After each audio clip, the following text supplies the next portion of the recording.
Bonjour. Donc, moi, je suis à la fois un développeur d'entreprise qui a bossé dans les bureaux d'études classiques et aussi un développeur d'activités de l'économie sociale et solidaire. Alors, vous avez devant vous un acteur qui est à la fois optimiste parce qu'on voit se tisser et se développer beaucoup d'initiatives de territoire et le Grésivaudan en est certainement un. Moi, je viens de Savoie. Mais aussi un acteur en colère. En colère à cause des démissions multiples des États, de l'Europe, d'un certain nombre de nos élus face aux multinationales et face à la finance. Voilà. Donc, comme ça, vous voyez, quelqu'un d'optimisme et en colère. C'est ce qui nous rapproche ici de quelqu'un comme Alain Poncet, avec lequel on a cheminé depuis un certain temps. Voilà, donc fin 2015, les pays de la zone OCDE, c'est la zone OCDE, c'était la zone de riches, l'Europe, les États-Unis, le Canada, la Turquie, l'Australie, le Japon, la Corée. Dans cet ensemble-là, eh bien, on avait juste 40 millions de chômeurs. Mais de l'ordre de 8 millions de plus qu'avant la crise de 2008. Et plus d'un chômeur sur 3 est sans emploi depuis plus d'un an. Et le nombre de ces chômeurs de longue durée, il a augmenté de 65% depuis le 2007. Et une des premières estimations sur l'avenir du travail a été réalisée par cette OCDE. Et selon elle, l'automatisation de l'économie, elle menace tout de suite environ 10% des emplois dans ces pays membres. Alors pour se rassurer, les politiques et les médias proclament que les activités économiques reprennent, que les affaires reprennent, paraît-il. Mais le problème, c'est que, sauf exception, elles ont de moins en moins besoin d'hommes et de femmes actives. Alors on va essayer de comprendre pourquoi en Europe. Alors, notamment, il y a l'évolution démographique, il y a la mondialisation et la révolution numérique. L'évolution démographique, en 2050, un adulte sur 3 aura plus de 65 ans. Comment et pourquoi on va employer des seniors et quelle va être la forme d'évolution des retraites, bien sûr par répartition. Deuxièmement, la mondialisation. La mondialisation 2.0. Eh bien, c'est une fragmentation des tâches, une optimisation des chaînes de valeur, comme on dit, pour faire bien, sur 5 continents. Par exemple, quand on veut avoir des baskets made in Europe, eh ben, elles viennent de Chine, mais au Portugal, on enfile les lacets sur les baskets et elles sont made in Europe. Bon, est-ce que c'est de l'économie? J'en suis pas sûr. Mais cette mondialisation, elle nous pose quand même un grand problème de société, c'est comment elle va être capable d'accueillir les gens qu'elle met de côté et qui sont nos migrants, ceux qui viennent chez nous parce que, soit pour des raisons climatiques, soit pour des raisons de tyrannie locale ou de guerre, soit pour des raisons de misère. Et donc, notre mondialisation, on l'accepte quand c'est pour avoir des produits moins chers. Est-ce qu'on l'accepte notamment pour des gens qui cherchent un havre d'un peu de paix?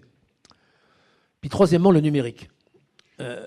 On est là face à une croissance fabuleuse et on connaît mal les conséquences sur les grands axes actuels du développement, que ce soit les mégabanques de données, l'Internet des objets, les plateformes des services individuels, la robotisation, l'intelligence artificielle. Tout ça, c'est en train de créer ce qu'on a appelé une 4e révolution industrielle. Mais qui aura encore besoin d'emplois peu productifs ou d'emplois peu qualifiés dans cette 4e révolution? La suppression des tâches routinières ou répétitives, elle est en marche. Et tous les jours, dans l'industrie et dans un certain nombre de services, et dans l'agriculture, aussi dans l'agriculture. Par exemple, qui en 2000 imaginait ce que pourrait être la place des robots de traite? Peut-être certains en ont vu. Aujourd'hui, si vous voulez, en 2000, on n'imaginait pas ce que c'est qu'un robot de traite, qui fait que, pour un certain nombre de raisons, il y a des gens qui voient que c'est une belle avancée. C'est moins de boulot, mais c'est une belle avancée. Bon, alors on me dirait, heureusement, il y a le service des vieux. Alors heureusement, ça ne se robotise pas trop. Il y a la sécurité, parce qu'on a un monde de plus en plus inégalitaire, donc il faut le protéger. Et puis, il y a des choses comme la restauration. Mais actuellement, on parle déjà de robots, de chefs robots de cuisine. Donc vous voyez que ça ouvre ou ferme un certain nombre de capacités. Et alors, on est ensuite face à de plus en plus de flexibilité dans le travail. C'est un travail qui peut être à domicile. C'est ce qu'on a appelé, de la belle formule, d'une économie de la demande. Mais attention au piège que nous tendent les mots. Vous savez, l'ami Camus disait « mal nommer les choses, c'est participer au malheur du monde ». Alors, moi, j'essaye de me méfier d'un peu de ces mots-là. qu'on rabâche avec complaisance, notamment dans les médias.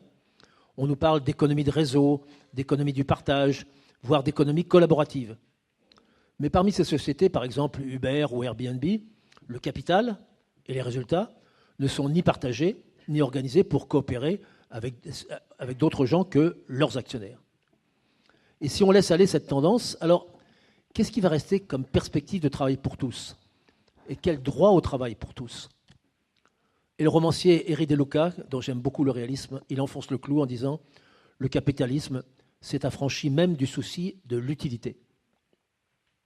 Alors, il va donc falloir réinventer le travail, trouver un nouvel équilibre mixte entre le social et le sociétal.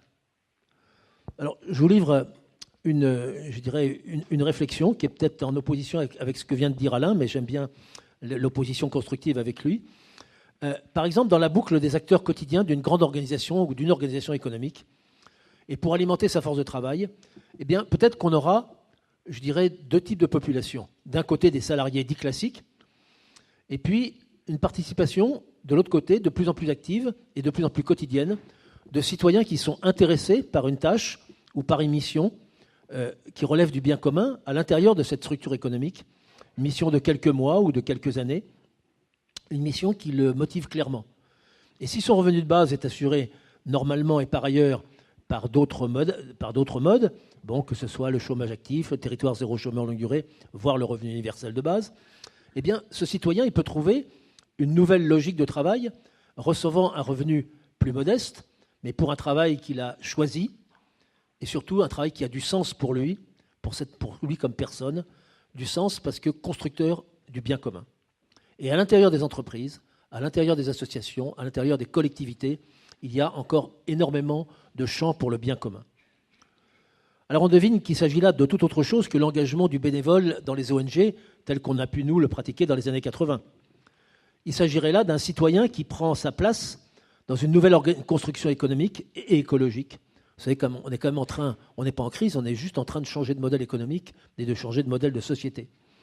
Et donc, dans cette nouvelle construction, pour respecter le bien commun, eh bien, on peut être amené à choisir de nouveaux jobs qui seraient des jobs financés par ailleurs.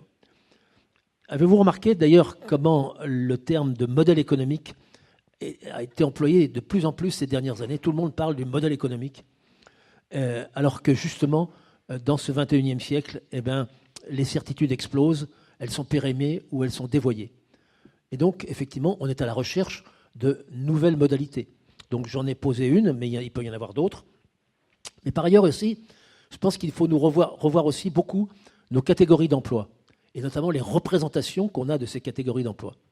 Arrêtons par exemple, dès qu'on parle d'industrie, de nous parler, et de commencer par nous parler de la production automobile. Alors, tu as cité Ford, mais moi je dis qu'avec l'économiste qui s'appelle Philippe Quirion, qui est chercheur au CNRS, rappelons-nous juste une petite chose. La production automobile en France, c'est 1,8 salariés par million de chiffre d'euros, par million d'affaires, par million de chiffre d'affaires, excusez-moi. 1,8 salariés. Le transport en commun sur la route, c'est 13 emplois, 13,5. La rénovation thermique du bâtiment, c'est 13 emplois. 1 emploi, 1,8 emplois, 13 emplois. Où est l'avenir? Si nous voulons explorer de nouveaux champs et de nouveaux espaces d'emploi, eh bien, arrêtons et sortons dans une société qui est en train de changer radicalement de ces modèles des années 80 où, effectivement, on s'intéressait à la baisse des coûts parce qu'il fallait vendre de plus en plus de bagnoles. On se demande, y compris dans une ville comme Crolles, où est-ce qu'elles vont circuler et où est-ce qu'elles vont se garer. Bien.